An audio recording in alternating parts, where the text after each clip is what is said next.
Donald Trump wants to be the master of the game. They said he was non-interventionist. We were very wrong. He gives an interview to The Atlantic where there is even a form of power intoxication. He says, I run the world. The first term, I had two things to do, run the country and survive. The second time I run the country and the world. What comment does that call for from you? We can observe that this is false. At the time, we were talking about a superpower. After the end of the Union of Soviet Socialist Republics, the URVD used this term to explain that it was not just a balance of power, there was a universal dominant power. The dollar's dominance has significantly diminished compared to the past, although it still remains the dominant currency. We now see that there are international military competitors. Additionally, we observe other regions attempting to gain independence from the United States.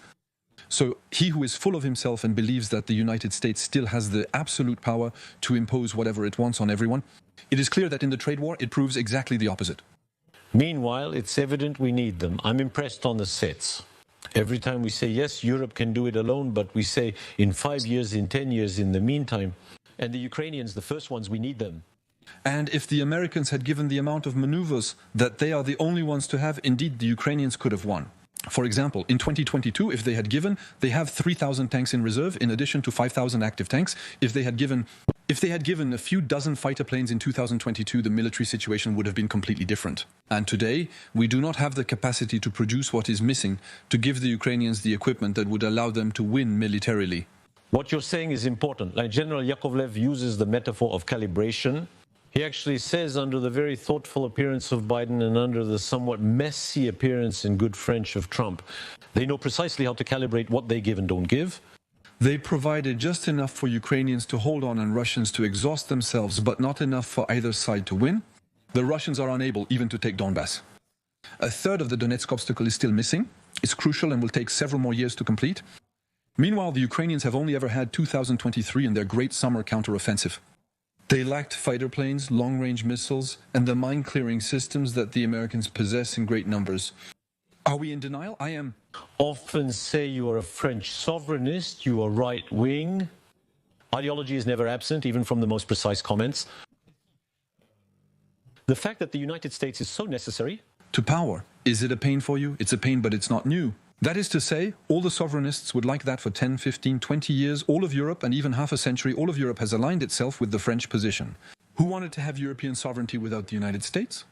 Since de Gaulle, all European countries had advocated for a strong continent and a European NATO without the United States. Today, we would be there, and we wouldn't be looking across the Atlantic to see if we can defend ourselves alone or not. Unfortunately, we did not make these efforts and have disinvested in the United States. They have put pressure on certain countries to be dependent on them to prevent them from recreating a military independence. However, they could develop the economy, as is the case with Germany. And so we find ourselves in a situation where today we are not sovereign. And Donald Trump said it in his first term, prepared to be alone. We never believed or thought he would do it, but unfortunately it has happened. De Gaulle, the visionary every day. We could mention how much de Gaulle had planned for civil nuclear, military nuclear sovereignty report. What is happening? Of course, and already at the time, when we had wished not to have foreign soldiers on our territory, it was quite normal and sovereign. But after there is European cooperation, I am not for merging the European states into Europe. Yes, there is economic integration, and so much the better, but Europe should not just be a big Switzerland and no army in front. European countries must be able to unite their power. Do you still hold out hope for Trump? We see the Ukrainians, especially the poor, clinging to the slightest sign amid the war they're facing. These 15 minutes, St. Peter's Basilica, with Zelensky, Ukrainians still hold on to hope. Is that the case for you? Yes, very clearly. If tomorrow Trump puts pressure on the Russians in the same way he has been putting pressure on the Ukrainians up to now, he can do it. That's enough. He could provide more military aid to Ukraine than pressuring Russia. He could also strengthen certain sanctions on the economy. He could also ensure that some of the oil sold by Russia is sold at a normal price rather than a reduced price. But the $15 that exceed, we give them to the Ukrainians to arm them, so we wouldn't even need to pay to arm Ukraine anymore. That means it's Russia that's rebuilding Ukraine and supplying its army. This moment is very interesting because we don't know if Trump has actually taken his pro-Russian side, and that's it, or if there's a possibility of hesitation. In this same interview, he says, I stand with Ukraine, but not necessarily with Zelensky. I've had difficulties with him. You saw it here. He speaks in the past. There is still Obviously, with him, the impression that Putin, if it's true, led him on a wild goose chase. Finally, he realizes that Putin does not want peace and rejects the ceasefires he proposes. Ukraine, via Zelensky, accepted the unconditional ceasefire as soon as Trump proposed it, Putin 3 days, 4 days. Putin pretended, and from the first hour that followed the first ceasefire he announced, it was instantly violated with civilian deaths in Ukraine. Today, if Trump realizes Putin has been lying to him since 2014, it would be a significant realization. It is crucial to remember the Minsk agreements the day after they came into effect. The ceasefire was violated by the Russians when the Ukrainian unit Haidar withdrew from the front. The Russian neo-Nazi unit Rusich attacked and ambushed them. Violating the ceasefire is a systematic and regular practice for the Russians. This very narrow ceasefire of 3 or 4 days for the 8th, 9th, 10th of May. Is it true that charity well ordered begins with oneself? It's mostly a way for them to protect themselves against Ukrainian attacks. On Red Square, the Russians only propose what is to the advantage of the Russians. So obviously they propose a ceasefire only naval, only on a certain area. They propose a ceasefire only on energy. The danger was significant that Ukrainians would take action on Red Square, though not necessarily in Ukrainian-controlled areas. The Grand Parade of May 9th is planned for May 9th. 2 years ago, Russia cancelled its air parade, citing weather reasons despite clear blue skies. And obviously it was bogus because they had cancelled the 8 air parades they were supposed to have in 8 different regions. The fear of a Ukrainian attack on Russian soil remains the same today as it was in the past. They aim to project power while fearing their planes being shot down over Russian territory. Shoulder-fired missiles can pass through relatively easily, as demonstrated by the Ukrainians' proficiency in this area. Well, they're going to pretend to ask for a 72-hour truce, which will be just at the time that suits them to show a demonstration of force. And I don't know what the Ukrainians will say, but if they fall into this trap, allowing the Russians to demonstrate their force in the world's media would be a mistake. In recent weeks and months, we've realized the extent to which the Ukrainian and Russian armies have developed and hardened to an unprecedented degree. In reality, as if we here in Western Europe are looking at 2 armies, both stronger than we thought. Field experience is acquired over time. As of 2022, it is evident that the Russians are not at the level we expected them to be. These men are very skilled and experienced today. I've spoken with French fighters, for instance, who go there. A French fighter with a decade of experience in the French army arrived in Ukraine in 2022. Voluntarily to enlist in the Legion, he was far above the level of what he had in front of him. Today, a legionnaire who has done the French Foreign Legion who arrives in Ukraine. It takes him 4 to 6 months of readjustment to get on the level. We lack knowledge on coordinating with drones and avoiding incendiary bombs. Today, Ukrainians and Russians are technically better soldiers. We have better equipment, but lack the mass and extensive training that he can provide. War for real, it changes everything, obviously. And the Ukrainians and Russians have this de facto superiority. So they have a lot of areas in which they have gained an advantage, taking trenches, etc. I have been very critical of the efforts made in France over the past 3 years. We have reached the point where the production of the well-known kamikaze drones is finally becoming operational, and we are starting to manufacture them in significant quantities. We are at the industrialization stage. We are no longer asking ourselves questions. The trainings provide authentic feedback based on observations from Ukraine. We have deployments in Eastern Europe, strategic positioning, and awareness. That is to say, we no longer simply have an army that is there. And then a little bit with a doctrine that said, we don't really know, we're not going to do anything. Now we're really on a doctrine. We are prepared to defend ourselves with the necessary equipment and power. The button has been pressed. Industrial results began emerging 3 years ago. There is a French effort, and we will spend significant time with you on this, as it is at the core of your expertise, both through statements and through the demonstration of real strength. First look at this sequence. It's the Navy that broadcast it on exercises. So in this case, it's not in Europe, but it obviously resonates with Europe. It's in the Red Sea. We're going to watch the sequence. I think it's playing. What is interesting then, there are a certain number of elements that are new. Notably, for the first time, we have used a French kamikaze drone, a naval drone, which is different from the aerial drones we were used to. This one is French-made. There is also the possibility to remotely pilot this drone to the point of impact. And the interest, obviously, is that it's 10 times cheaper than a torpedo, 100 times cheaper than a missile. It's very difficult to intercept because radars can't detect them. We have the capability, and we successfully hit a barge. So this is really a technological novelty. It's a direct feedback from Ukraine that the Ukrainians showed us from 2022 how interesting it could be. So, not only do we make deployments, show of force, but also we show that we too are in the modern naval war, including in this area. The use of drones, We see it on this sequence. But generally, we learned it in Ukraine. So, the Ukrainians showed us that we were capable of dominating a navy that was much stronger than us, simply with drones that cost infinitely less. The sinking of the Moskva and Russia's retreat from their Sevastopol base to the opposite side of the Black Sea are significant setbacks. And they don't even have the possibility to return anymore. That the Ukrainians can export their grain as they wish. It's only thanks to these materials, which are not expensive and can produce in very large quantities very easily. So why would we deprive ourselves of it? It's clear that we must also implement these systems because of two factors: our highly capable and powerful technological army. But if in the end we too are weak and fragile with these low-cost equipment, we must be prepared to counter countries like Iran or Russia who may utilize them in the future. Is it true that France has a mass number problem? The President of the Republic warns Russia that it will soon have 300,000 more men, 2,033 tanks and 300 planes. In total, they would have over 6,000 armored vehicles and 1.2 million men.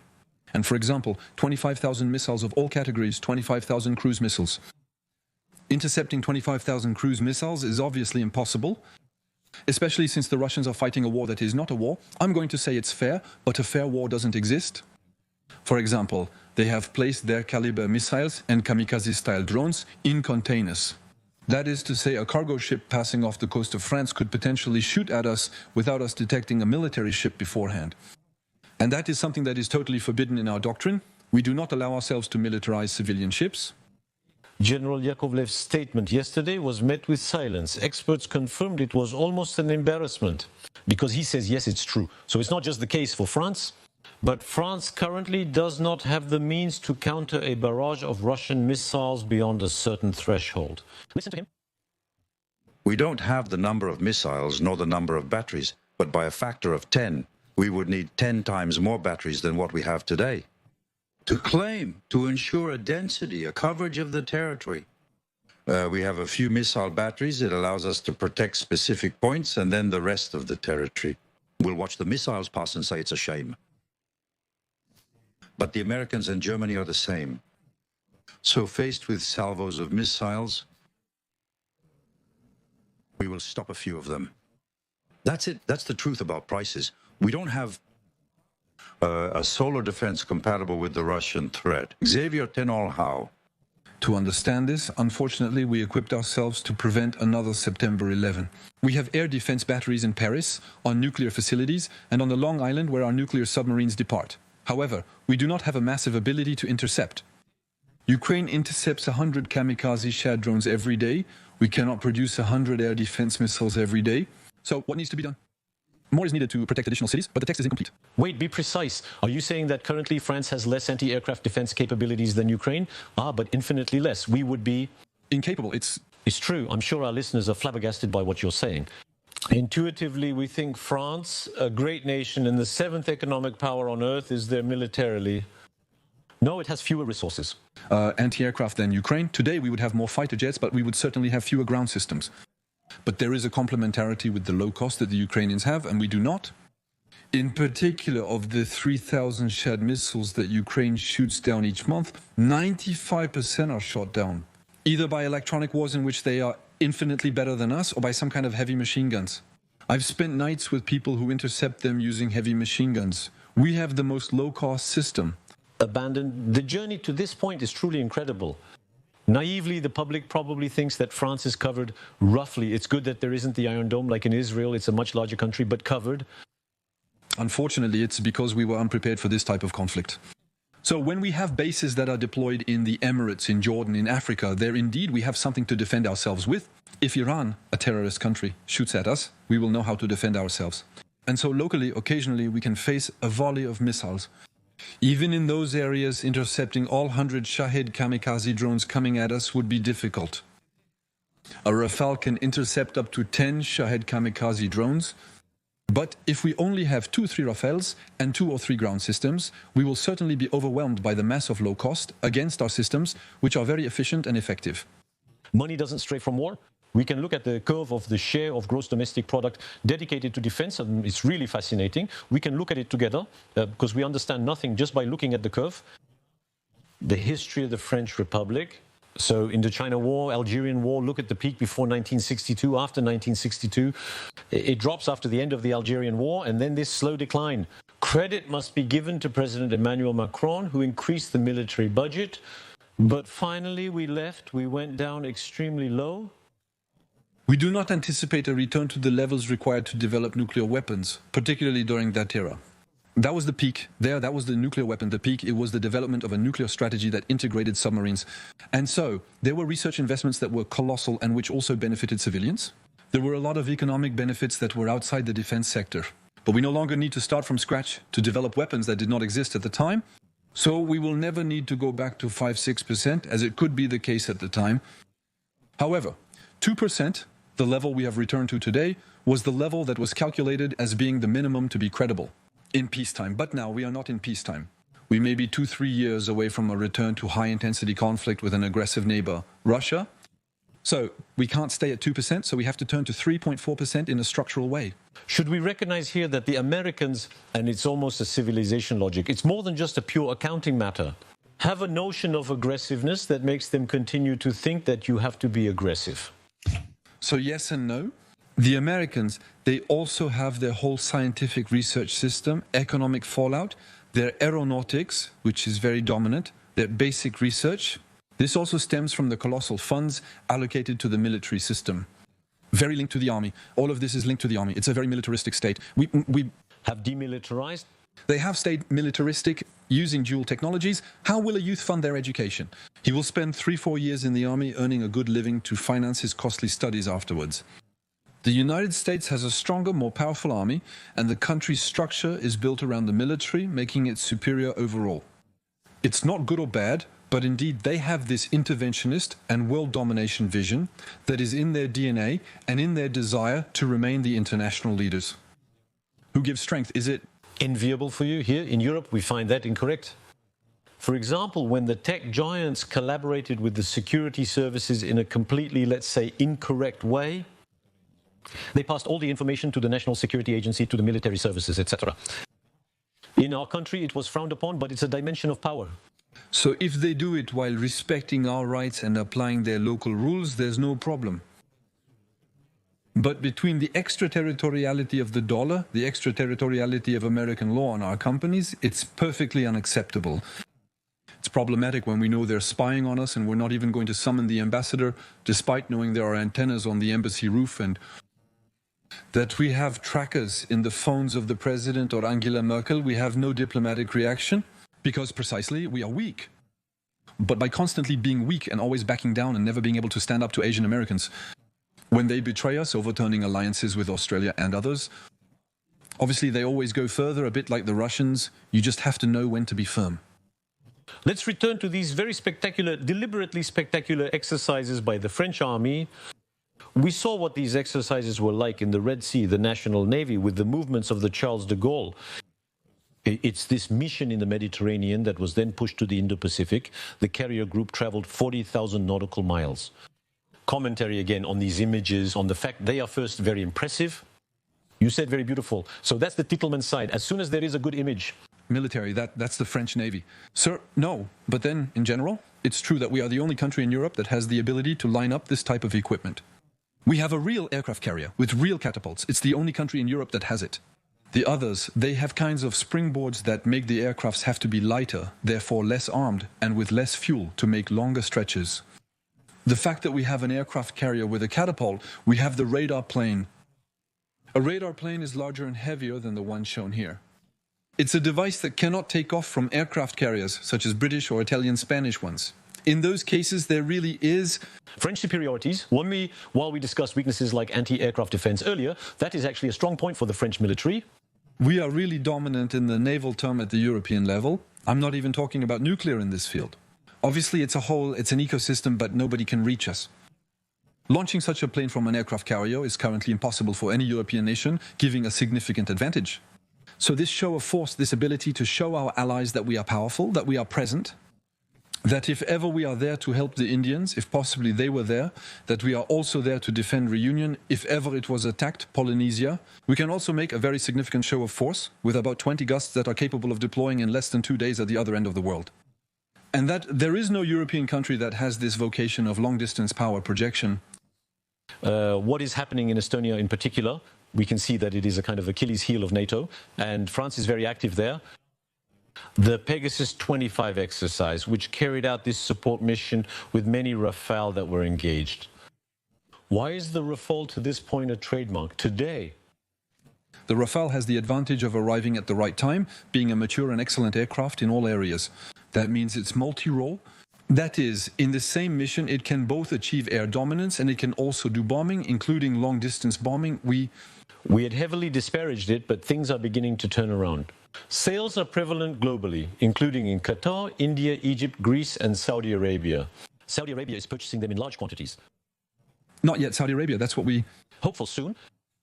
India recently signed a contract to acquire 24 more naval vessels in addition to the 36 they already had, bringing their total to 60, after a competition in which they gradually eliminated the Russians. Then the Indian program, then the American program. And it's the Rafale that won because really, technologically, it is today the most balanced plane.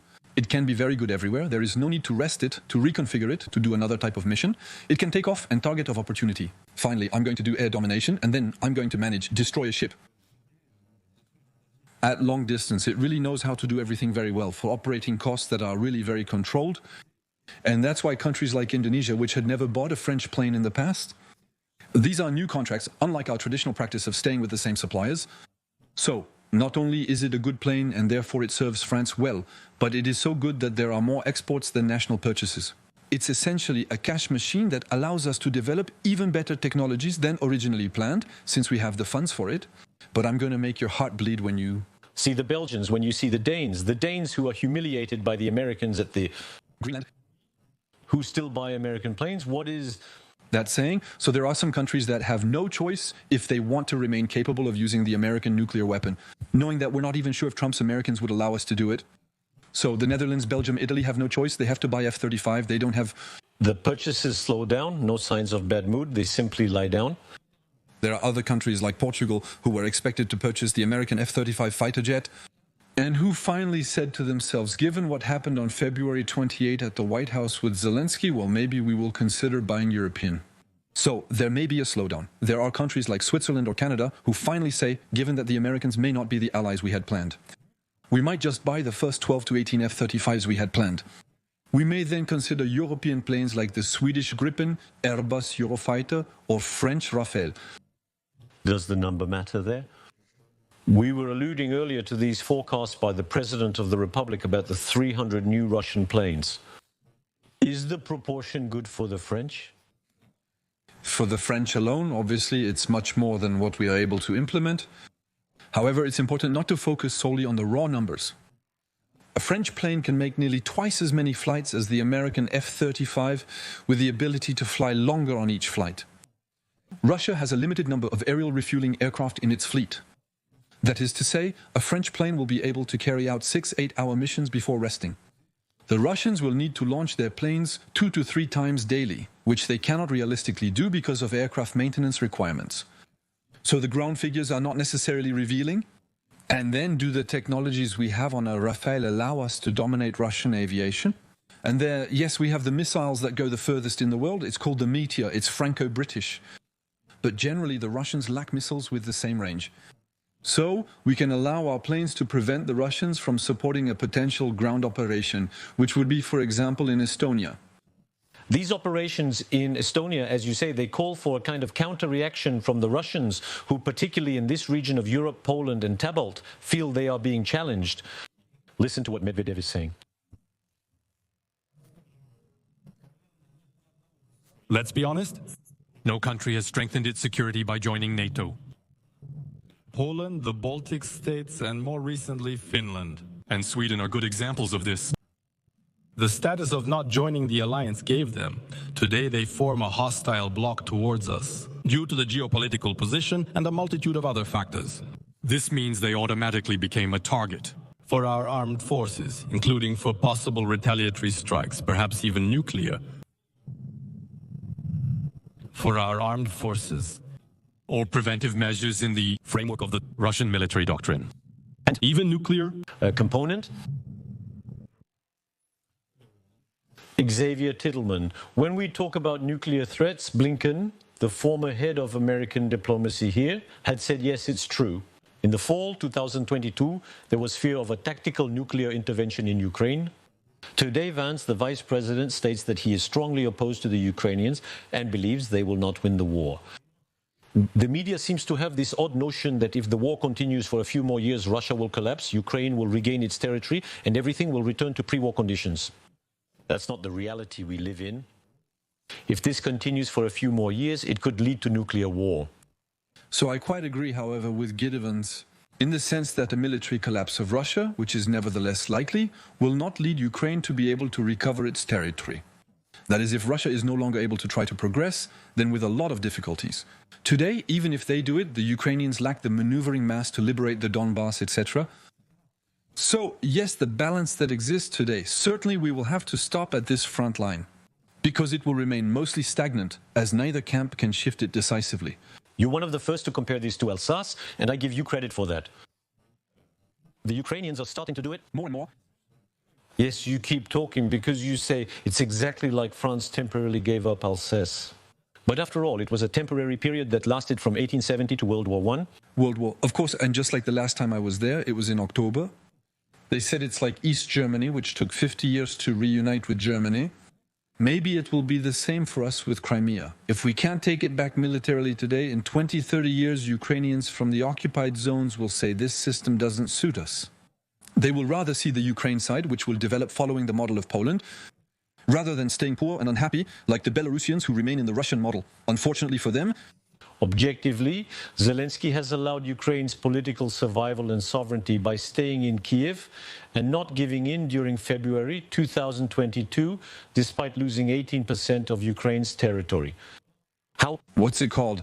It's both a defeat and a victory. No one has won in this war. Russia has failed to capture even the Donbass region after 3 years of war, indicating a total military defeat and their inability to continue the conflict at present. Their army matches Ukraine's in strength. Ukraine, on the other hand, still exists. It's a victory, but on the other hand, it's not a victory in the sense that it hasn't been able to recover its territory. Everyone is lost and everyone can claim they've won. That's the power of storytelling. In my opinion, we'll need to wait several decades to truly understand the nuclear risk. Russian, which is sometimes linked to Russian disorder. You acknowledge that in certain areas, Russia's considerable capabilities should not be underestimated. On the other hand, for example, there is the story of this military satellite Cosmos 2553, which has been following an atypical trajectory for a year. And that's the way, let's say, it's the understatement to say that it doesn't work at all anymore. And there seems to be a loss of control. The experimental satellite is connected to the anti-satellite nuclear weapons program in space, which the Russians oppose. So, in addition, there are doubts about whether there was a weapon on board this satellite. Is it part of a Russian system for detecting the launch of a missile that would be fired, for example, by Ukraine's allies? Or, regardless of detecting a shot like that, there is no problem. It's part of nuclear defense. Or is there actually a weapon on board, as the Russians did the Soviets at the time, with the Salyut station on board of which they had put a cannon? It was only revealed at the end of the Union of Soviet Socialist Republics that they had violated the law.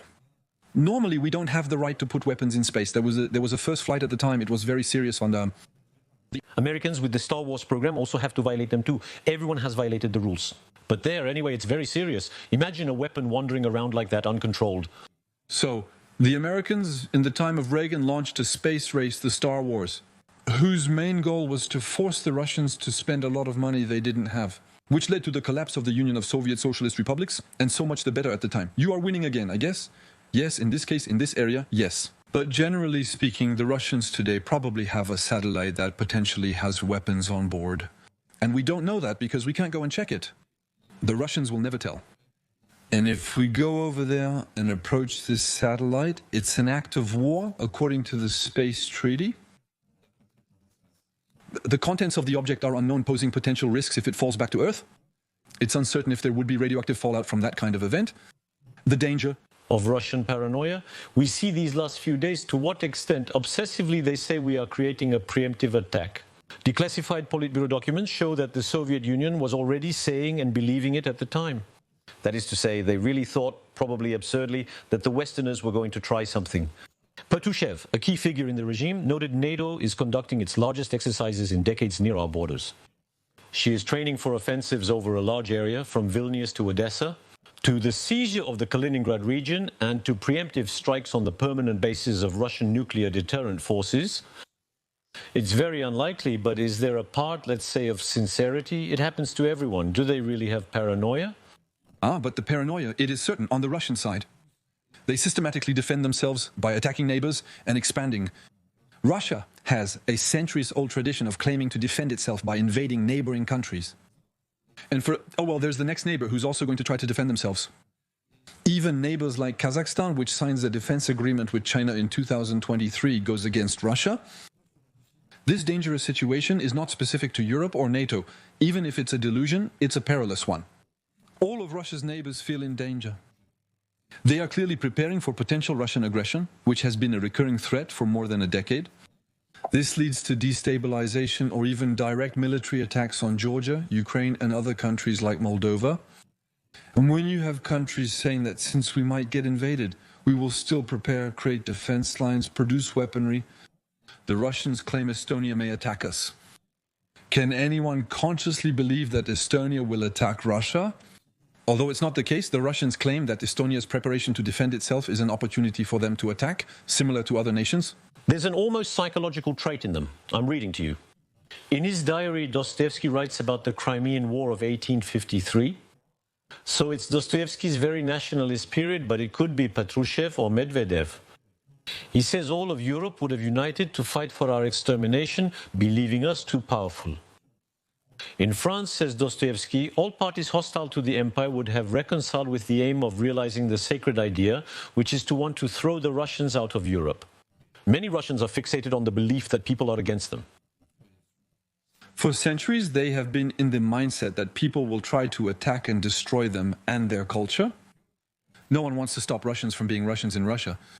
However, nobody wants to impose that Russia's neighbors become Russians, speak Russian, undergo deportations, suffer the Holodomor, 5 million deaths. And a country like Ukraine, which, despite a century of forced Russification attempts, deportation of its population, organized famine. And when there was the opportunity to vote, even Donbass, by more than 80%, said, "We are Ukrainians, we are not Russians." It was quoted, the example of de Gaulle, who himself went to extend his hand beyond reason, according to many people. In 1966, he spent 11 days in Russia. It seems incredible that Emmanuel Macron is taking an extreme stance on Russia. Was he right to do so? But the fact of showing that we are also capable of talking with Russia, even though we were not directly at war with them at the time, the fact of having the first French astronauts who did not fly with the Americans, the first French astronauts flew with the Soviets. Korolev was still Ukrainian, that's why I specify Soviet and not Russian. So we have, from a general point of view, interest in having a scientific, technological cooperation with the Russians. If they are not aggressive, imperialistic or colonialist with their European neighbors and do not pose a direct threat to us, is it? Yesterday, I quoted Yakovlev, who was in your place and confirmed it's true that we have fed their paranoia. Iraq, when we overthrow Saddam Hussein, Gaddafi, when we overthrow Gaddafi, the intervention on Milosevic, we overthrow Milosevic. Each time the Russians have said, look at the Westerners. In fact, they want to overthrow regimes. They want to intervene everywhere in the world. Yes, but when Russia re-annexes Chechnya, when they attack Georgia, recognizing who is at fault, indeed, the United States should not have invaded Iraq in 2004. We shouldn't have overthrown Gaddafi then. I opposed the intervention in Serbia, especially Kosovo's secession and the bombing of Serbia. So, yes, there are things we've done that are bad, but just because we've done bad things doesn't mean the Russians should stop doing. 10 times worse, the Russians have killed more Syrians than the Islamic State. We are in a situation where there is a disproportion in the number of deaths. The Soviet attack on Afghanistan resulted in 2 million Afghan deaths. It's worse than what the Americans could have done, despite everything that's said about them in Iraq. And I'm not protecting the Americans when I say this. Their attack was illegal and illegitimate. While we may have made mistakes, it will never justify Russia's actions, which are 100 times worse. I remind you that today, we are still at 2,400 attacks on the Ukrainian health system, 3,500 attacks on Ukrainian schools. Millions are refugees and hundreds of thousands have died, including civilians. Today, all it takes is for Russia to stop being paralyzed for it to stop. When you hear the American neoconservatives who continue to think that if there is to be an empire, it might as well be the American empire. Despite the lie, it was still considered good to go to war in Iraq. That, despite the lies, some even defend the Vietnam War, saying that it was necessary to contain. I would defend the concept of containment in the Vietnam War more, though not necessarily its methods. In contrast, the Iraq War had no technical, tactical, or ideological basis and ultimately amounted to nothing. If not the total destabilization of the region with the emergence of the Islamic State and everything else. And the same ones? Tell you Greenland, it's better. If you have to choose, it's better that Greenland is in American hands, the day when we have to deal with the Russians and the Chinese, than in Danish hands. The information provided is vague. Their reliability is questionable considering they purchase American aircraft. The United States already has bases in Greenland to defend it and maintain freedom of movement. They are truly at home, doing as they please. Want there. They will oppose the Danes. If our defense agreement partners are attacked by Russia or China in Greenland, they can defend it. So they don't need to own an area to be in defense agreements. And if we project 10 to 15 years ahead, let's be a strong and credible Europe, and we won't need the Americans to defend Greenland. I don't want to make you. Madame Soleil, do you sense that we are headed towards war? When we put end to end everything that has been happening for now 3 years, there is a constant rise. In reality, everything can stop. We can imagine, but is there a logic of war? Russia has declared war on us, listing us as enemies. They are attempting to attack our land and infrastructure. An openly acknowledged cognitive and informational war is underway. So, after the fact that they align their military actions with the strategic thinking expressed by Patrushev, Putin's first advisor, who repeated again last December that it is logical for the Baltic states to return to Russia when we see that they are the Chinese too, yes, but imperialism in general, Israelis with occupied territories, Chinese with Paracel and Spratly Islands, and Venezuela with Guyana are just a few examples of territorial disputes found worldwide. So it is absolutely necessary not to recognize an annexation of the territories occupied by Russia. In that case, it's opening Pandora's box for all other imperialisms. I'm going to join our other set to continue talking about Trump, about his first 100 days. It will be 100 days tomorrow. For you, what does Trump embody? Today, he represents America's failure and the downfall of its ideological foundation. There are certain areas where I would follow him. For example, on wokeness, I think he is right, and it's a just return. However, he is not up to the task on all international and economic dimensions today. We will now hear from our other guest columnists. Thank you, Xavier Tittleman.